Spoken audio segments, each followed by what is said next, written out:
What is going on YouTube? If you've clicked on this video, that means you're either new to skateboarding and you're excited to learn and really just soak in everything you can about the sport, or you're a longtime subscriber from YouTube or a follower on TikTok and you're just down to support, and I really appreciate you. There's going to be plenty of skating and vlog style content in this video as well, so we got a little something for everyone. Today we are going to be sharing 3 essential tips for new skaters. Timestamps between each of the tips and vlog style sections will be in the description below.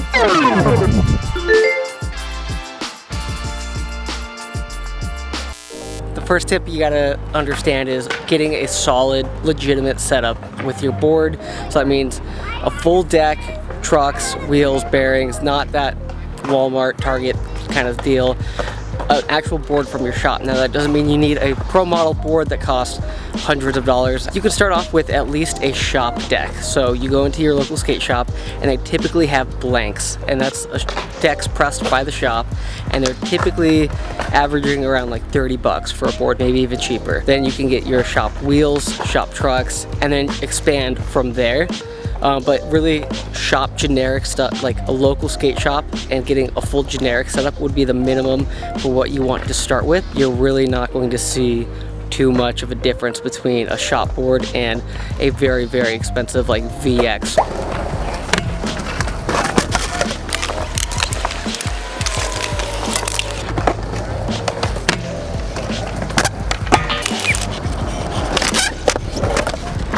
This is future Austin stepping in from the editing. I got a clip of a dude with absolutely no skate shoes on. Honestly, it's pretty rad that he was hitting that rail with no shoes, but I felt like this was a good time to talk about what you need in a beginner skate shoe. So you have the higher end price shoes like Caruso's, Nikes, things like that. Those are upwards of like 80 to 100 plus dollars. I would not start with those. Those are, personally, I like both of those brands. They last very long. I really enjoy skating them, but as a beginner skater, you can really just start with any pair of Vans or really anything from a skate shop. Go into a skate shop, not a Kmart, not anything else, and talk to the shop owners, and they will help you pick out a new pair of shoes. They're probably going to range around $40 to $60. As a beginner skater, you're not going to be doing a ton of kick flips, a lot of like big ollies. You don't really have to worry about impact, but you will be pushing around on the concrete. You'll be practicing your ollies, and so you really don't want your regular tennis shoes or anything like that. You want something that's going to last against the grip. Canvas shoes typically don't last very long like that, so I would probably stay away from canvas shoes. Go to your first skate shop, talk to the shop employees, the owner, whoever's there, and they'll help you out. That's weird.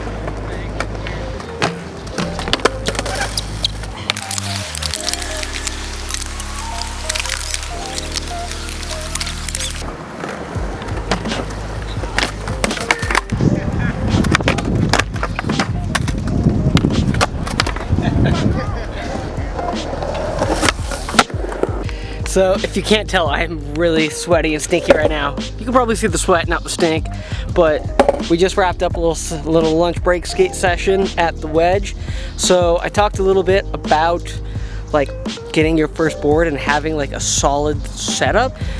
After a good skate session, and maybe even before you get your first skate session, if you don't have a shop set up your board, you're also going to want to make sure, as an essential item starting out skateboarding, that you have a skate tool. They call this a T-tool. This is a Spitfire T-tool. I think I got this off Amazon for like 20 bucks. You can get these at most skate shops, or like I said, Amazon. That's definitely something you're going to want to have. Why? Because one, you can use it to set up your board. These nuts, bolts, everything you need to tighten, loosen, attach, whatever, that T-tool is what makes that possible. Also, as you continue to skate, you'll see like certain parts of your board will start to get loose. Earlier today, I started the session, I threw my board down, and I realized like this wheel wasn't moving at all, besides the fact that it's super rusted out. What had happened is that bolt had naturally gotten too tight from just skating, and it just started clenching onto my new trucks. Now, that wheel wouldn't be able to move, and I could notice it while I was skating, so I was significantly slower. All I had to do was take that T-tool, and I'll show you right here. Just get a little righty-tighty, lefty-loosey, whichever way works for you. And then my wheel was working good again. So when instances like that happen and they come up a lot, the more you skate, you're going to want to make sure you have that T-tool handy. So we are about to go on a street mission with my buddy Kevin, and he's probably going to be helping us give some tips as we go into the next sections, but I wanted to kind of wrap up the end of the minimum products that you should really be having as a new skateboarder, what you should be looking into. A huge help is going to be having a skate bag. Now this can be anything from a basic backpack to a more legitimate camera bag if you are a filmer or someone who likes to carry around different kinds of video equipment. I typically keep my skate tools, everything I need, all within my camera bag and just use that as one go-to bag. Some people like to keep those separate and then have a normal backpack. Whatever really works for you, you're going to be needing some kind of bag to haul all your equipment, wax, tools, pads if you have them, helmets, all of that together in one, so you're not just having a handful of crap, you know, walking around the park. So for me, my camera bag has always been this Low Pro. This is honestly like 7 years old now. It is pretty much at the end of its life. The zippers have fully like lost its tread. I've done everything, all the little hacks to like try and get the zippers to like fix up, and I finally decided to call it quits on the bag and get a whole new one. Let's open this up.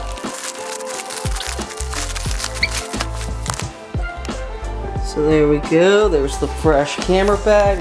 Alright, this is definitely not set up right, but Kevin's almost here, so I'm gonna have to fix that later. It's gonna be good enough for now. Alright, so we've made it to the street session. We're with the homie Kev Dog over here, failing at an ollie big spin.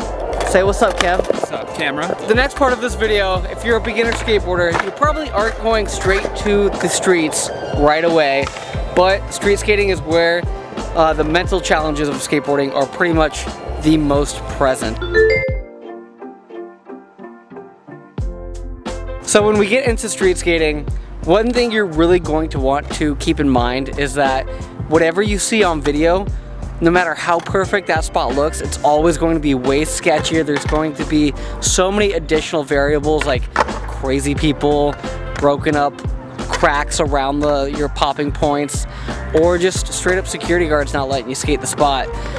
That's where you really have to be ready to commit to your tricks, and especially if you're skating stairs in the streets, being able to commit as early as possible to get that rollaway is going to be a huge difference. But you're going to find that a lot of times street skating, you're really going to walk away with the session with no clips, and that's okay. You have to. There's people get really bummed out when they really just get nothing during a street session, but that's going to happen. You have to be okay with that happening. But as you'll see this session, as we continue to vlog it, there's probably going to be many clips where it'd be very easy to get in a skate park, but as we go down and try these on street spots, it's going to be a little more challenging for us. And that's where we know we can do those tricks, but the mental challenge of like getting over all the surroundings of that street spot make it a little more difficult for you because it's not built to skate on. I'm gonna do some ollies, some pop shoves, and then maybe a trick for the park.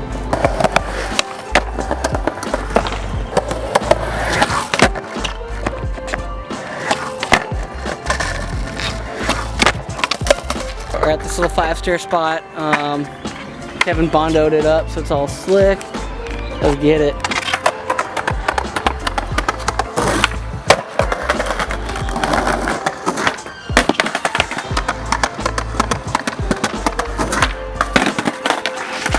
Dude, can you talk a little bit about what goes through your head when you're trying to get a clip street skating or just skating in general, especially downstairs? Yeah, don't mess it up. And I feel like you have to continually tweak your mental process and like understand after every attempt what additional thing you need to do in order to actually put the trick down, right? So with this fakie big spin right here, like I've never fakie big spin something this big, so I have to understand what the float is like, and then I have to like mentally prep myself when I'm back there waiting for it and almost visualize what the float, what the catch, and then what the stick is gonna look like. So it's definitely a visualization of understanding the trick, understanding the obstacle, understanding the different aspects and imperfections in that obstacle, and then being able to create a plan mentally in order to execute the trick. So like I mentioned at the start of this, sometimes you go out on street sessions and you come back with absolutely nothing. Yesterday was one of those days. Kevin and I got absolutely 0 clips. The important thing is when you have a bad skate session like that, you get back up and you come back to the spot, reevaluate, and make sure you redeem yourself, because some tricks take more than one session. I was failing on this 360 pop shove across this little flat gap here. And what I realized was that my 360 pop shove was not going high enough. It was like bouncing on the ground, or I was clipping and I wasn't fully rotating. So I need to work on that more. Try and get maybe some other tricks on here and really kind of own the spot again and make sure it doesn't get stuck in my head.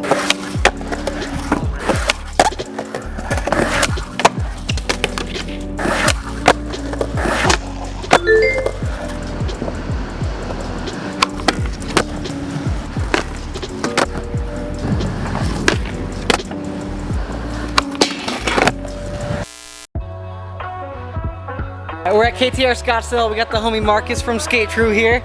He's gonna give us some good tips on why it's important to always go to skate parks and get yourself out there. What's up, guys? I'm gonna talk to you a little bit about the ratio. The ideal ratio in my mind, if you can, you wanna try and get out to the skate parks as much as you can. You wanna practice your craft, have fun, just kind of working your tricks. That's why, in my mind, like right off the bat, I would kind of think of it almost like a 50-50 spread. You wanna have a home park that you hit half the time, where it's kind of like you're comfy and cozy on all the obstacles, you're really confident. Your confidence is boosted because it's your home terrain and you're really familiar with the obstacles. But you also want to step outside of your comfort zone about half the time and send yourself to parks that you're either uncomfortable at or that you're just not familiar with, to kind of test the progress you're making at your home park. And then when you have a session at those other parks and you see like, oh dang, like such and such trick, my front feeble isn't as strong as I thought it was, boom boom, now you go back to your home park and you just know what your homework is, what you want to work a little bit harder and get it ready for those kind of more unfamiliar, challenging obstacles at those other parks. Hell yeah.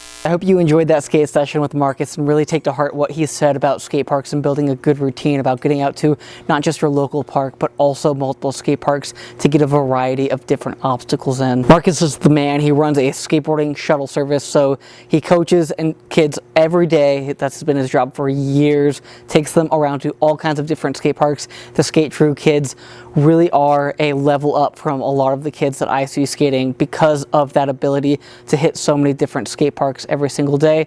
Marcus has also worked with some of the top names in skateboarding as a coach. He was the head rail coach at the KTR Academy, which is where Jagger, Eaton, and a bunch of other crazy young skaters who are now pro have really grew up training around. But anyways, I hope you enjoyed the video. If you've made it this far, thank you so much. Hit that like button, subscribe, hit the bell notification, do all the social media things if you haven't already. I really appreciate you. Drop some comments below on what other content you would like to see, and I look forward to seeing you guys in the future. Bye.